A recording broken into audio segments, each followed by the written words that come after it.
యామిమాం పుష్పితాం వాచం ప్రవదంత్య విపశ్చితః వేదవాదరతా పార్థ నాన్యదస్తితి వాదినః కామాత్మానః స్వర్గపరా జన్మ కర్మ ఫలప్రదాం క్రియా విశేష బహుళాం భోగైశ్వర్యగతిం ప్రతి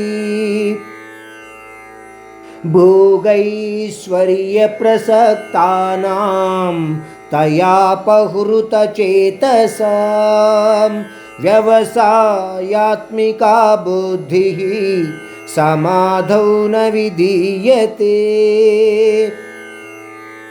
ఈ 3 శ్లోకాలలోనూ కూడా నిష్కామ కర్మ సంకల్పమును దృఢముగా నిలుపలేని వివేకహీనుల గురించి, అంటే మూర్ఖుల గురించి చెప్పబడుతోంది. ఏమిటంటున్నాడు?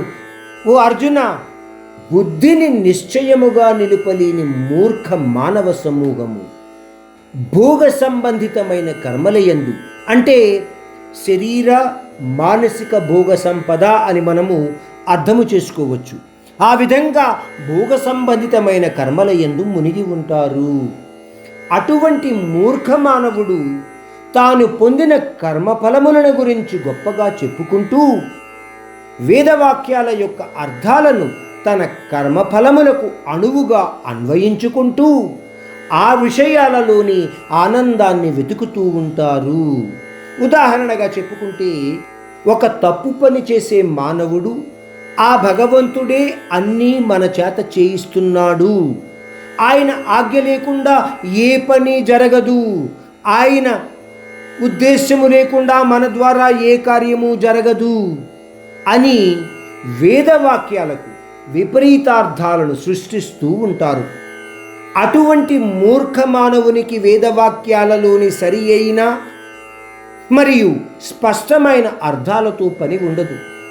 కొంతమంది పుణ్యకర్మలు చేస్తే పుణ్యలోకాలకు, అంటే స్వర్గలోకాలకు పోయి సర్వసుఖాలను అనుభవించవచ్చు అన్న ఉద్దేశ్యముతో కర్మలు చేస్తారు.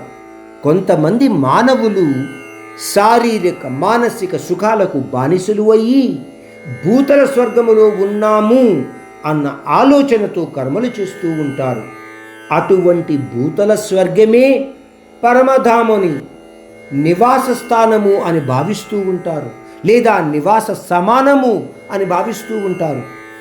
అటువంటి మూర్ఖ మానవ సమూహము అర్థము చేసుకునే విషయం ఏమిటంటే, అర్జున, అటువంటి సుఖాలు క్షణికము అని గుర్తించకపోవడము, అటువంటి క్షణిక సుఖభోగాలలో ఆసక్తిని పెంచుకుని అనంత కామపూరితమైన కర్మలు చేయడమే సరి అయిన మార్గము అని భావిస్తూ ఉంటారు అటువంటి వాళ్ళు.